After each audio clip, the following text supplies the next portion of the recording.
Back in the mid-2000s, a cold, barren world found solace in a work of art, one grandiose in scale, an epic for the ages. Future generations would look back on this media as the point where humanity grew up. This was, of course, Pokemon Mystery Dungeon Blue and/or Red Rescue Team for the Nintendo hand machines. Both of those. Now, if you somehow have never heard of or played this, well, you're in for a treat, I tell you what. These two games, or kind of just one game, because they're the same game, it's a roguelike RPG dungeon crawling a Pokemon adventure. And I'm the standard RPG dungeon crawling Pokemon adventure way, because instead, well, you're the Pokemon now. You're the Skitty. Yes, it's a roguelike, this term used to describe a subgenre of the RPG genre. And it's kind of an odd and sometimes specific subgenre at that. You need to have a few core elements to fit into this special classification. Procedurally random generated dungeons that make every playthrough completely different. Some elements of resource management, whether it be hunger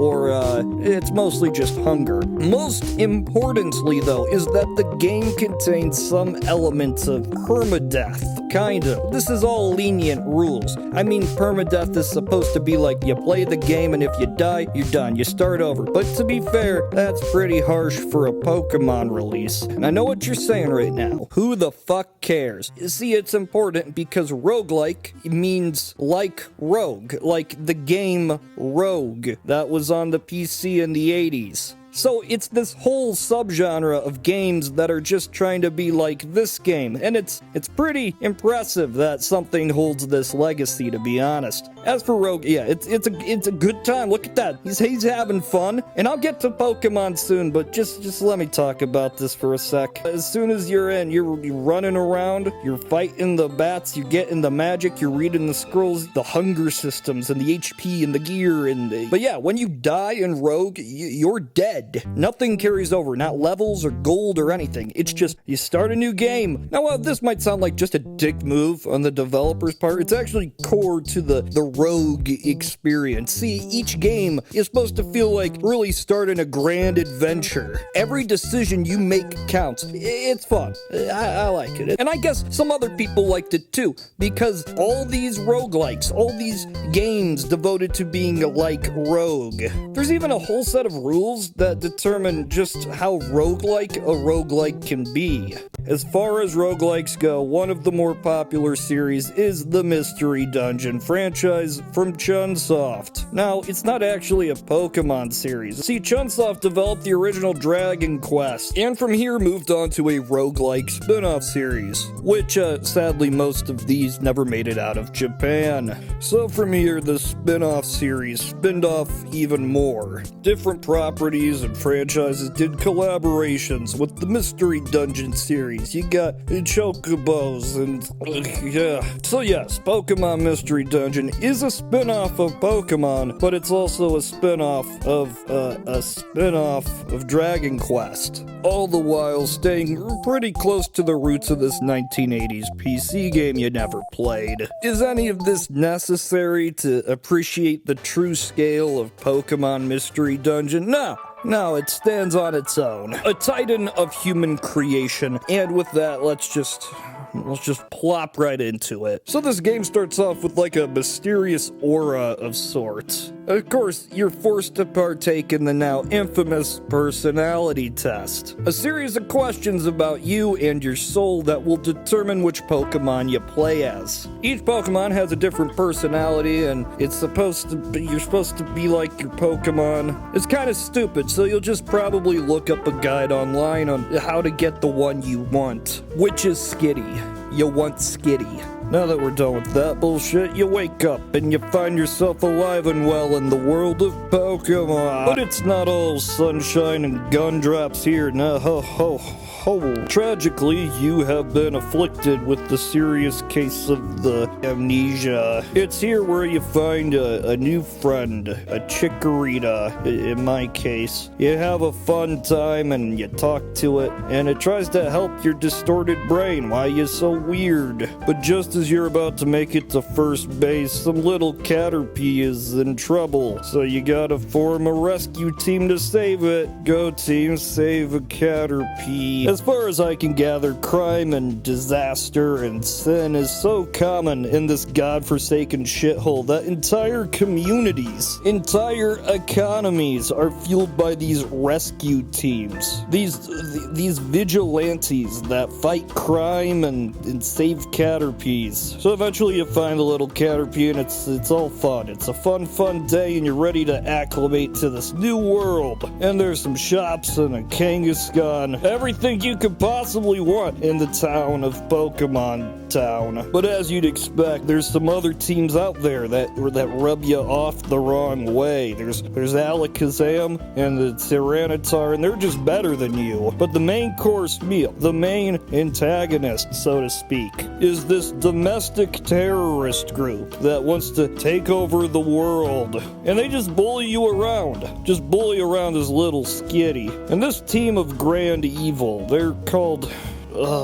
What's the stupidest fucking name you can think of? You know what? It's worse than that. They're called Team Meanies. Do you get it? Because they're mean? But it's all good right now. You take the missions, you save more Pokemons from being, I guess, incompetent, and you get rewarded for it. You fall asleep and you have these prophetic dreams, by which means you find out the world is in chaos. Everything is falling apart. Outside of Pokemon Town, there's a constant stream of natural disasters. It's 2012 shit up in there. So apparently the whole planet is in trouble, because according to legend, a human touched a Ninetales tail. Just one of the tails, I guess. And it cursed the human for 1,000 years, or turned them into a Pokemon. But I guess this human had like a Pokemon friend, this Gardenvire, and it protected him by getting cursed instead of him. And now since a human is a Pokemon, the natural order of the universe is no longer in balance. And that's why the world is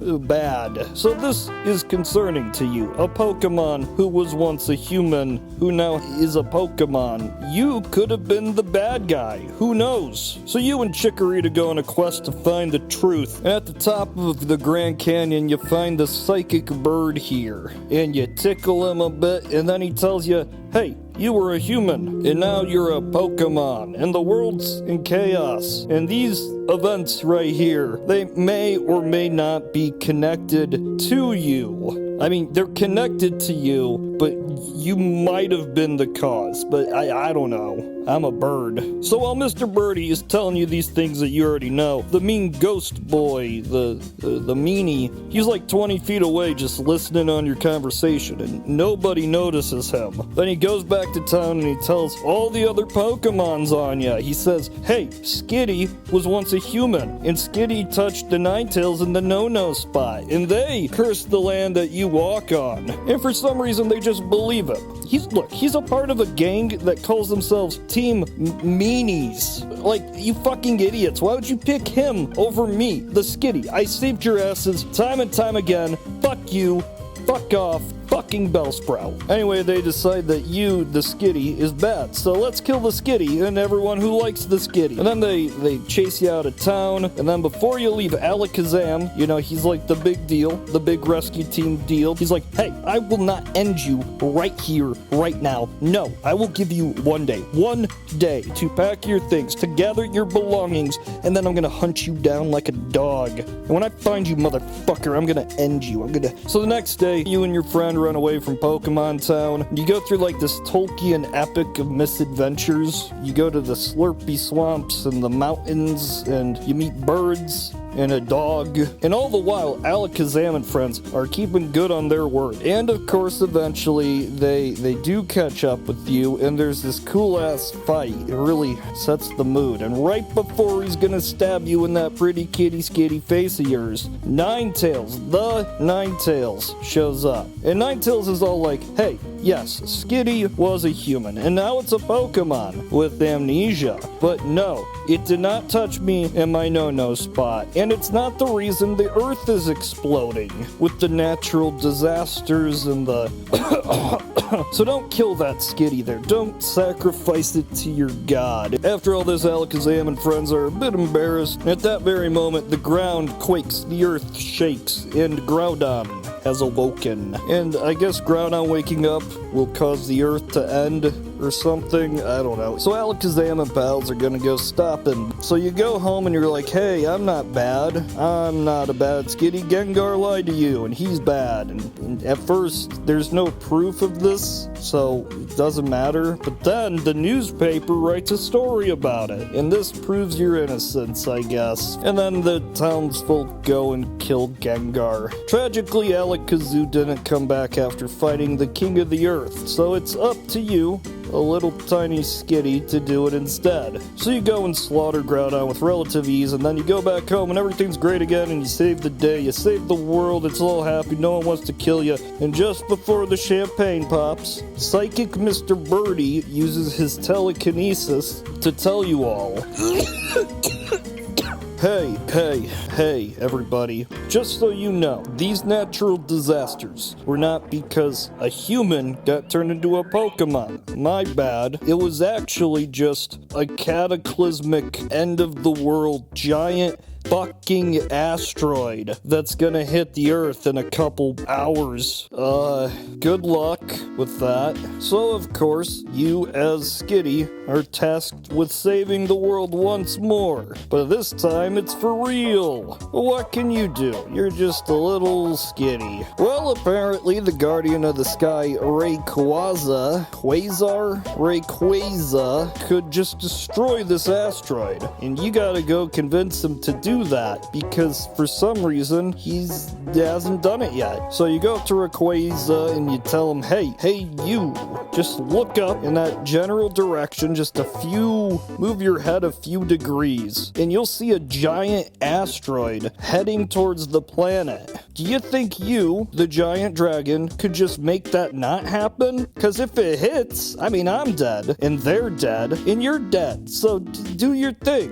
And Rayquaza does the thing he do, and he blows up the asteroid, and the day is saved, and the moment of triumph, and all is well, until you find out that you were brought to this world from some divine purpose of saving it, and now that it's saved, you gotta turn back into a human, because you saved it. All you did is tell the giant dragon to look up, and anyone could have done that, right? But anyway, you're gonna turn back into a human now, and it's emotional, and you say the goodbyes to everybody. Goodbye, Chikorita, goodbye, Bluebee. But then, just as you're about to turn into a human, or after you've turned into a human, sometime during the credits, I don't know, you don't turn into a human. You're still a Pokemon. That's it. That's the game. The end.